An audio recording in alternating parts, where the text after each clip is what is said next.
Hey guys, this is Tim again from Lowe's Southern Farms. So we're back again. I wanted to kind of give you guys an update from where we planted the garden and stuff. So we got the garden planted, but now we have a real bad issue with rabbits getting into our garden. So planted strawberries, had strawberries on them, and now all of a sudden our strawberries are gone. So even though we got our sheep and goat fence up, sheep and goat fence don't keep out rabbits. So we've got almost every hole in this plugged up next to our garden spot, even the gate.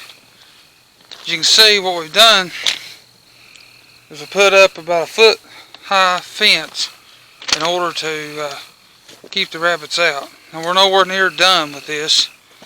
We took some old electric poles, and you recognize these poles. These are the poles that we used, or electric stakes. These are the poles that we used around our chicken lot. And we're going to have to get some more and get some more fencing later this week. Because the worst thing that you can do is let them just do whatever and come into your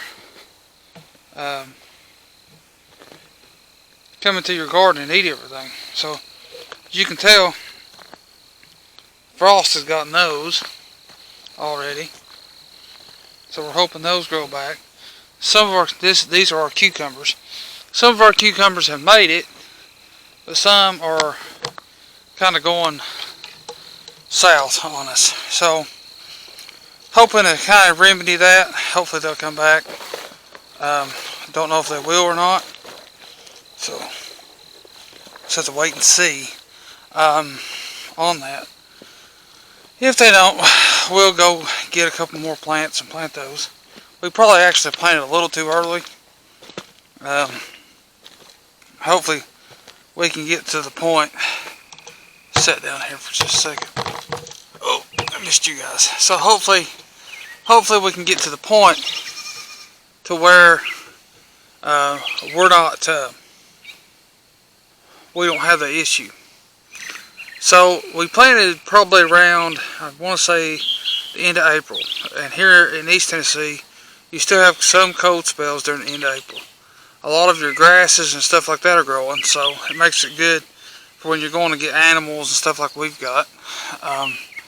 But you still have those cold snaps. For a garden, it's just detrimental. So you've got to watch that. A lot of your cold weather plants and stuff like that, you can plant. Like our onions are doing great. I mean, they are just blooming and taking off like crazy right now. It's been kind of cold, it's been kind of dry, and we're starting to pay for it. So it looks like it's wiped out one of our cucumber plants. Sorry, excuse me, the gnats are just all over the place. But we still have quite a few left, so hopefully they'll make it. So anyway, so that's what we're working on. We're putting up a fence for that and trying to keep the rabbits out. Because those strawberries down there are huge. I don't think I showed you guys those. They are huge plants. And actually, when I bought them, they actually had strawberries already on them.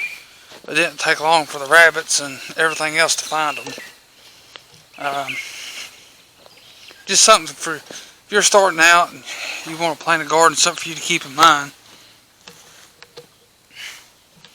See, now it's just like, let me see if I can get the camera aligned here. Just like this right here. You can tell leaves just probably fell off of that, but you can tell something's been eaten. Take a look at that. So deer can't get across this fence. You know, at first glance, if this garden was wide open, I would think it would be deer, but it's not. It is rabbits. Rabbits like strawberries. Well, how do you know for sure it's rabbits? Well, I seen one in here last night having its way with our strawberries, pretty much. I could set up and shoot it and probably get rid of one rabbit, but I've got dozens around me. We've got fields and woods and brush, and if you have a lot of briars and brush and stuff, rabbits love that kind of area because they'll hide and they'll put their nest and stuff in those areas. Just like, I'll show you what I'm talking about. Next to our barn, that right there is perfect habitat beyond that fence for rabbits and any other rodent that you might want to have. That's perfect habitat for them, so they'll make their home in places like that. Another thing that places like that cause is rats and mice and things of that nature. So if you got a place like that and it's on your property, cut it down, get it dozed over, whatever, but take care of it, because if you don't, you're going to have all kinds of problems in your garden or in your house, because of rats and things like that. So what we're doing to prevent the rabbit problem is we're taking care of that with fencing. Now what we're doing for other problems that we've been having, because we've been having some rat problems, not in the house but around the house, we're taking care of that with traps. Now that's a whole nother sideshow to itself, but we're taking care of that with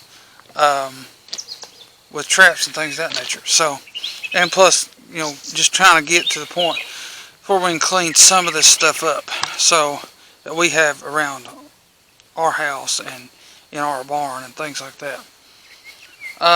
Anyways, so that's the update on the garden. It's still pretty much a mess, and we've laid some straw down, and I'm going to try something I've never tried before. Taking the straw out of the animal pens and laying it down to try to suppress the grass. That might work for a little bit. It won't stop it, but it'll slow it down. Just for the fact that I know it's going to be hard to stop grass and things like that from coming up in a first year garden. I mean, we still have clumps of grass in here, for goodness sake. So you're not going to prevent all of that. So that's what we're doing, to try to at least produce some food out of all the hard work that we put in to this garden this year, and the $200-something we spent on plants. So our other garden, on the other hand, we've got quite a bit of tomatoes and beans and stuff already starting to grow in that garden. And once we get ready, I'll show you guys the end result of that. But it's starting to grow and put on some good stuff. So, but that spot's been tilled before 2 or 3 times. I mean, we planted a garden there 2 or 3 times since we've lived here, which we've lived here about 5 to 6 years now. So that's our update. We do have some projects in the works that we're going to be working on this coming week. You guys stay tuned to that. Stay tuned to this. You'll see those projects. One of those projects is going to be, we're going to build a shelter for our sheep to get them out of the barn, on the pasture at all times. We're not necessarily going to build something that's going to, that they're going to be able to just walk out of. We're going to put a fence up around it, a way for them to be able to be on pasture and be away from the goats almost completely, and just be able to be sheep and have some extra protection. Plus, you don't want to keep sheep in a hot barn all summer long. They'll die or get scours, then die. So that's always key, that you give your animals some shelter, whether it be trees or some type of shelter that they can get in and out of the sun, because it does, at least here in East Tennessee, it does get pretty warm. It don't get as hot as it gets down like Louisiana and Alabama and places like that, but it does get fairly warm here. It's not cool here at all during the summer, except on occasion, which usually is a very strange thing if it happens. So our sheep are doing pretty good. What we've been doing to try to get them to eat. One thing I will say about sheep, don't feed them a lot of grain. I've had an issue with our white one. Fed him a lot of grain, and he started having scours. I mean, right off the bat. So, and quit feeding him the grain, put him on the pasture more, less grain, more roughage, and that helped. Another thing is, grain and stuff's very expensive unless you can buy it in bulk. And that's another thing later on that we're going to do is we're going to buy in bulk and try to prevent having to spend so much at these box stores for grain. Because I think I paid like $18 for maybe a 20-pound bag.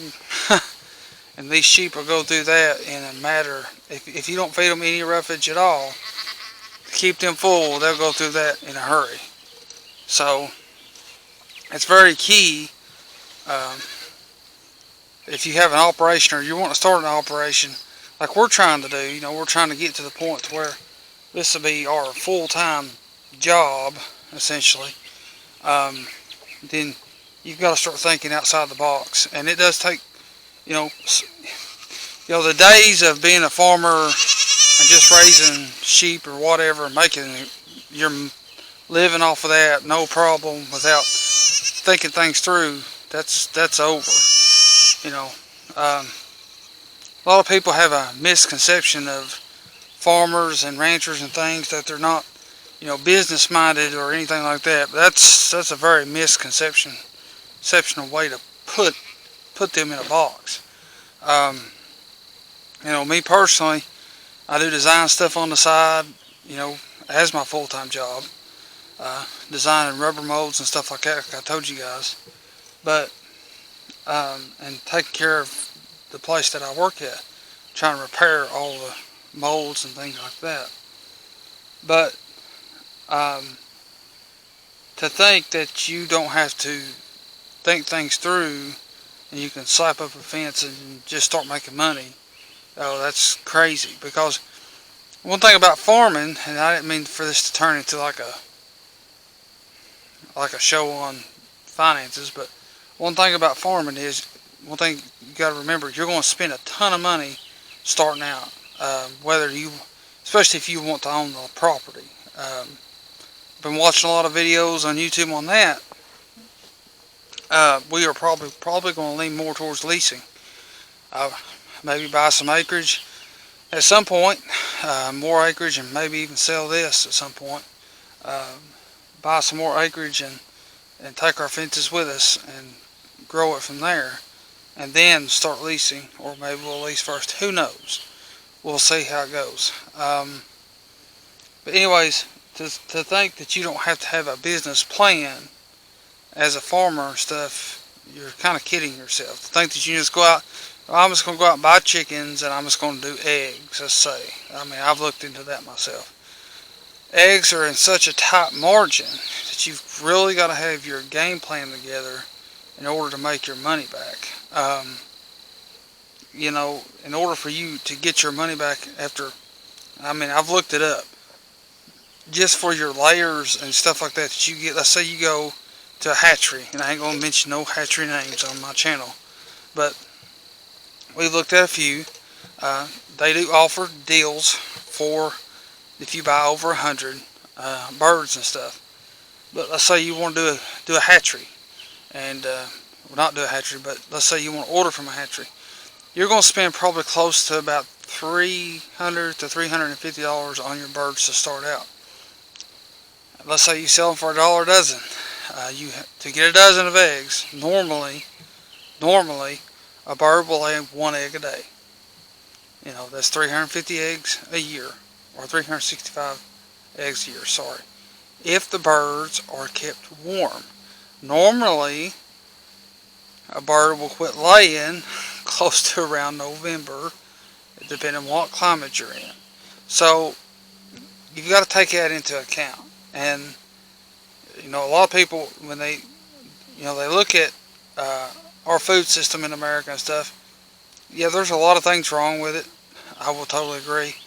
But there's a reason those things are wrong with it. And part of that reason is what we've done is we've modernized the food system in our nation. So we've took the food system in our nation and we've just said, well, we don't want to pay $5 for a carton of eggs. So, and that's understandable. I mean, it goes back to how much the guy who's having to go to work every day and has a family to feed, he's got to pay to keep that family afloat. So, in our nation, we've had to modernize in order to meet the demand and also modernize to get the cost margin down. So, when you start a farm or anything, just keep that in mind, that you don't want to just you want to go into this thing at least expensive as possible. Like I said before, though, you don't want to skip on your fencing. You don't want to do nothing like that. You want to buy good quality animals, because if you don't, you're going to struggle.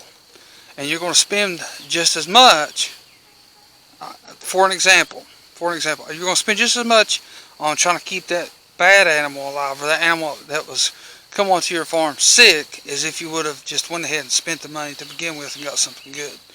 For example, years ago, before we put this fencing and stuff up, of course, we just started this year putting this up, but I wanted to do cattle. I thought, I'll put 2 cows back here, and I'll fence all this in, and well, first off, I didn't have fencing.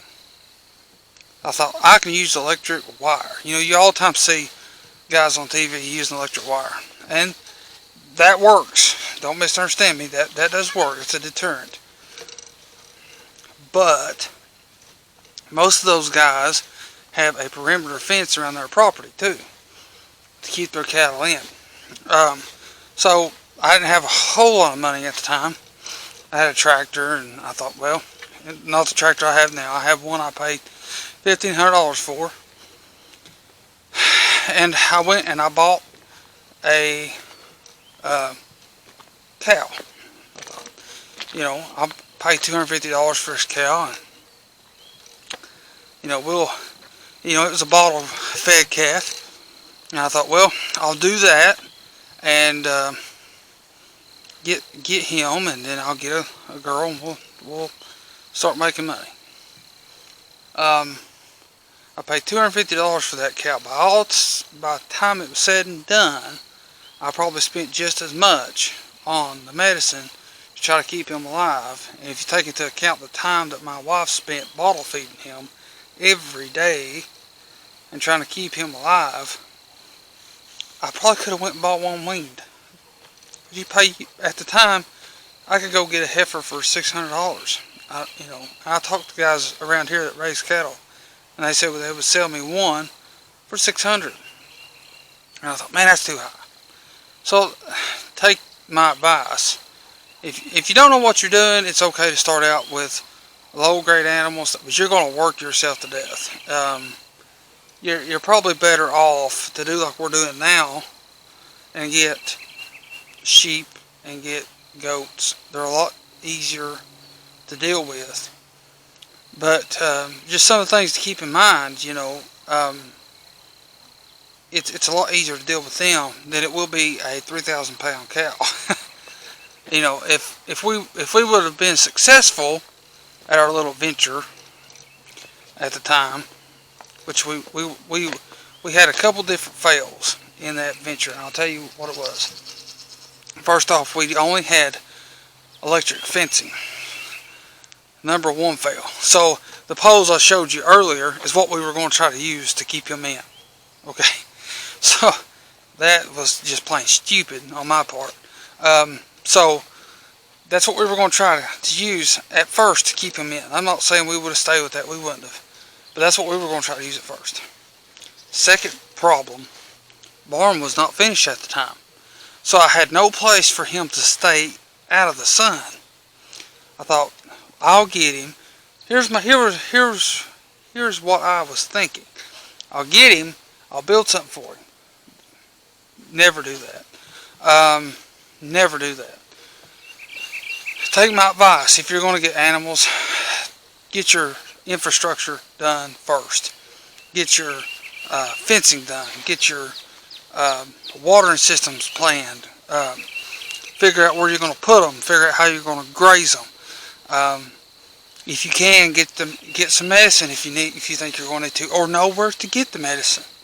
Maybe you don't need to get it right away. Know where to get the medicine. Look at it, read on it, look at the feed, look and see what they can have, what they can't have. One real key thing is when you get an animal, pay attention to the animal, pay attention to their urine, pay attention to their feces or their poop or however you want to say that. Pay attention to that type of stuff, because that stuff will save you a ton of money in the long run if you pay attention to your animals. Our animals are, they're not grain fed all the time. They get sun feed. Mainly they pick. So far we've been doing pretty good, but I always, even when I'm just out here doing stuff, I'll watch and see what they're eating and how they're eating, and look at their stomachs and see if they're gaining weight, or if they look anemic and they look like maybe they're losing a little bit of weight. So, and we're not by no means experts, because we've not been in it that long, but I think we're doing better so far than we've done before by just having everything in place. Now, does that mean you need to fence in everything? No. Fence in enough to start and then add later if you need to. But keep in mind, at some point, winter's coming, and you're going to have to prepare for that as well. One thing we done with our goats is we had an old goat pen that we had before, and one thing I wished I would have done with our other goats is I wished I would have put them up during the winter. See, I didn't understand. Goats hate wind. I'll just completely tell you that. Goats hate wind. I don't care if it is 65 degrees outside and sunshine. They hate wind. They do not like it. How do you know that? Well, it's been 65 degrees and sunshine here the last couple of months. And if it's windy up here, those goats won't hardly peek their head outside their shelter. And if you look at how I done their shelter, what I done is I made like a corner, and then I put a roof over top. And, that's been there for years now. But I took some old pieces of siding that I had lying around and just put a corner, and then I put deep bedding in there. And another thing to keep in mind, if you're going to keep them put up for a very long time, that bedding's got to be changed. Even on ours, we change them almost every 1 to 2 weeks. That's where all of our stuff comes from that's laying on the garden now. So keep that kind of stuff in mind. You've got to keep them watered, fed, clean, and all that. And it's not terribly hard, but if you don't have a lot of time and you're constantly on the road and busy, just don't even bother, because you've got to show your animals care, and you've got to have their health in mind, because if not, you won't have them. So another thing that we're working on, like I said, we're going to try to do some better job at rotational grazing. And I've been thinking this through my mind for a while, and we will eventually probably block an area off, probably for the sheep. We won't do the goats this way. We will do the sheep this way. We're probably going to make something movable, possibly. I've not decided how to do that yet. We might go to electric fencing to just make it movable. Don't know yet how I want to approach that. That's something for a future project, and I'll show you guys what we're doing. I prefer to stay away from the electric fence, because I don't want to see my animals shocked. I don't want to see them have problems. I don't want to be shocked every day. So I would hate to see them have to go through that. So that's something we might look at doing, though, as far as on the interior, just to move them every day. Or we might look at using sheep panels or cattle panels and just setting those up every day and just moving them around, Not decided on that yet. I just need something to move them, because the thing is we're doing pretty good at grazing. I'll show you guys real quick. you can see we're doing really good at grazing, but we're grazing too close to the ground. That's a problem. So we've got to fix that problem before it becomes a real bad issue. So that's for future videos. And you know, the reason why I'm really focused on trying to get that done is because I want a place that if I'm away for a little while, you know, family members can come over and just feed and leave, and they don't have to worry about, you know, them trying to get out, and then I don't have to worry about nothing trying to get into them. So that's something that we're looking at doing for future videos, and trying to get them actually on this pasture all the time, but without exposing them to their urine and exposing them to their feces and things like that. And I think that we can come up with a way to do that and keep our grass a lot healthier to where to grow back a lot better. So that's the main key in keeping specifically animals like sheep and goats healthy, is keeping them off of their own manure and urine. I mean, it's just kind of common sense if you think about it. It's kind of common sense in a way if you think about it from a standpoint of just hygiene and health. That's something you need to think about when you have animals, though. Just to keep in mind that, you know, when you put an animal on land, you got to understand that, you know, they've got to have a clean place to sleep and all that, and eat and things like that. You can't just cage them up and hope for the best. So anyways, hope you guys have enjoyed this video, this little talk. Hopefully, you know, you're looking at getting some sheep and raising a garden like we are. I mean, we've put a lot of work into this in the past, what has it been now, since January, and we're here in April, so about 5 months. We started back before Christmas actually setting up fencing. So, and you guys seen us set it up in the cold weather and the ice and snow. I like the cold weather better than I do this, all these bugs. So, but we'll get used to it as the year goes on, I'm sure. But anyways, I mean, that's just something that you need to think about. You know, if you're looking into getting animals and sheep, things like that, or chickens even. Now, I'm going to say we're not the best at rotational grazing our chickens per se. Not really had a lot of time to spend time on that yet, but we'll get there. Right now, we're just trying to focus on getting our big animals rotational grazing in. That's the next step in this, getting that done and then moving on to some more fencing. So we got a lot of work to do in this location to get it optimal, and hopefully we'll be moving to other locations, and you guys will see that and see what the land starts out being and what it becomes. So till next time, may God bless you. Hope you have a very safe and good week. Hope you're able to go out and get some animals this week and get started. Hope you're planting a garden.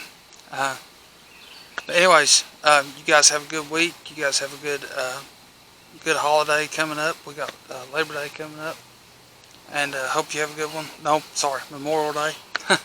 Hope you have a good one there. Anyways, you guys have a good week. You guys, God bless you, and please subscribe, pound that like button, and we'll show you some more content. We'll film some more this week on our rabbit fence, trying to keep them out. I'll let you guys know how that works out.